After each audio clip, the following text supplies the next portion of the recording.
My expectations for the Supreme Court in virtually every area have never been lower than they are these days. And no matter the topic, I go into the conversation of what the Supreme Court is likely to do with the expectation that we're gonna have no justice. And it turns out, oh my God, in a couple of different areas lately, they haven't done so bad. They didn't pick up the big Texas case, that was a good one. And we're very lucky to be joined on the program now by attorney and author of Staying in the Game, Adrienne Lawrence, to break down a second. Adrienne, welcome back to the show. Thanks for having me, much appreciated. Very glad to have you here. So I actually was made aware of another ruling by your tweets about it. And so tell us about this area where the Supreme Court unanimously, when they don't seem to do much unanimously, overturned this military court. Yes, so the unanimous decisions I think are gonna be coming out a little bit more and more, in part because the court knows that its legitimacy is in question. But in this case, it's United States versus Briggs. And basically what we had was 3 service members who were trying to get out of their rape convictions on a timing technicality. And they were really relying on a 1977 SCOTUS decision that only applied to civilians. So basically the gist of the case is that you have a military code that applies to the military, and it said that any kind of military offense that's punishable by death could be charged at any time. There's no statute of limitations, because the general statute of limitations, the catch-all, is like 5 years for military offenses. So these 3 service members were charged and convicted of rape more than 5 years after the rapes. And so what they did is they went to SCOTUS and they said, hey, based on this 1997 or 1977 decision that you issued saying that rape can't be punishable by death, that means that we should not have been charged with these crimes because we were charged more than 5 years after the actual rapes, because in the military, rapes can be punishable by death. And so it's a little convoluted and a little bit difficult to understand, especially like when you don't have a whiteboard in front of you. But basically they were looking to get out on that technicality. Yeah, it seems like there were sort of multiple loopholes that were being patched in different areas, and you have an act of Congress that's interacting with the military's rules, which are interacting with the prior Supreme Court case, and then that is now, and then the top military courts seem to be willing to go along with that, but has now been overruled. Were you surprised that they ruled this way, that it was unanimous, and how significant is this? Super surprised, only in part because you bring in the background of these players, where the vast majority of the court is now very conservative. Also, we have 2 members who've been accused of sexual misconduct, because essentially rape in the military is workplace sexual harassment, which this court knows very well. And so I did not expect this court to be unanimous 8-0, saying no, essentially, that this 1977 SCOTUS ruling doesn't apply to the military code, only to civilians, which is the larger framework, and also for Alito to write the opinion. And this is huge because in part, it really means that military rapes between 1977 and 2006, because of how the statutes were written and when they were changed, it means that those that were convicted after 5 years after the rape, that they get to stand in terms of those convictions stand. Because the risk was of having these people who had been convicted of these military rapes being let off. And the court is positioned to where they could have let that happen. And for context, for people who aren't following, the military rape has long been a thing that the military seems incredibly unwilling to take on as a thing that needs to be stopped, but is also incredibly pervasive, according to survivors.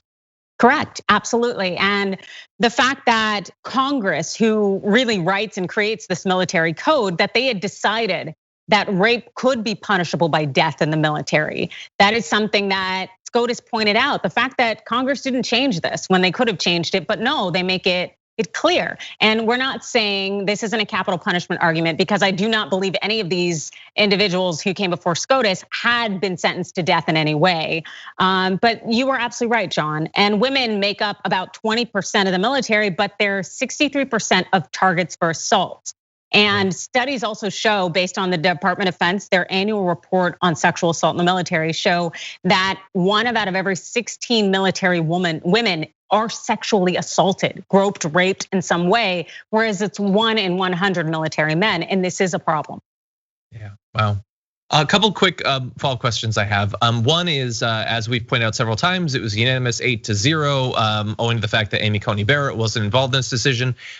Were she to have been, do you think that she would have gone along with the majority in this case? Yeah, I do, because I think it was unanimous for a reason. But I know I've been on this show kind of talking about how largely these things that aren't necessarily legal that impact SCOTUS. We saw it with Earl Warren's court where he got Brown v. Board, Gideon v. Wainwright, these cases that were so and are so seminal to our civil rights. He got those all to be unanimous, and they're so powerful. And so I think Roberts, being the Chief Justice, he knows that his future and his legacy depends on certain cases and how they're ruled upon. And so he is going to lobby, and it's almost a political aspect of the courts. And so I think that in part, this is why this case was ruled to be unanimous, is that he lobbied for it. Because that's, hey, we can't take politics out of everything. And the fact is that if you know it's the right way to go, let's just go that way and do it all together. Yeah. So I do think she would have joined on. Okay, and to the general statute of limitations that you mentioned of 5 years for these military crimes, that seems short in comparison to statute of limitations in different areas of civilian law, isn't it? Yes and no. So the vast majority of statute of limitations, or I shouldn't say the vast, because I haven't done a full 50-state survey of all the types of crimes, but usually things that are civil related crimes, let's say breach of contract, we're looking at 3 years. Defamation's usually 1 year. So I'd say almost 1 to maybe 5 years max if we're looking at just civilian civil type crimes. But when we're dealing with criminal, they are usually more expansive. And the good thing is that the statutes for the military code, things that involve rape, murder, kidnapping, any kind of assault of a child, those have no statute of limitations. So they're actually broader when it comes to military activity, which is good, exactly. Okay, I was wondering about that. Okay, and then finally, sort of looking forward, you've talked about how you consider this to be both important substantively and also that it tells us something about the Supreme Court. We now have a very conservative Supreme Court, more so than we've had for many decades, and we're likely to have it for quite some time. When looking ahead to the possibility of future either sexual harassment, sexual violence related court cases that could make it to the Supreme Court, do you believe that this tells us much about how this court might approach those sorts of questions outside of a military context? Are they going to surprise us by prioritizing justice when it comes to sexual violence and harassment? I think it depends on the tenor of the nation, because right now we're extremely divided. Also, everything is very disruptive still, and the legitimacy of the court is in question. And so I think until there's some sense of normalcy where we get back to the status quo of, we'll just let that stuff go, I think that the court is going to be very cognizant of its rulings and how they are perceived. Because essentially we're at a point where there could be a revolution tomorrow, and the court is aware of that. And so they realize there's only a certain level of nonsense to which they can get away with.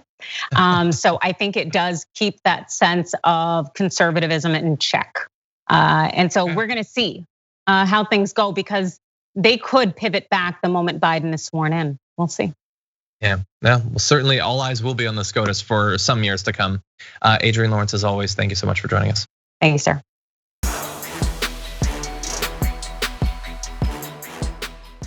Check out the Damage Report podcast each day, wherever you get your podcasts, whether Pocket Casts or Stitcher or iTunes.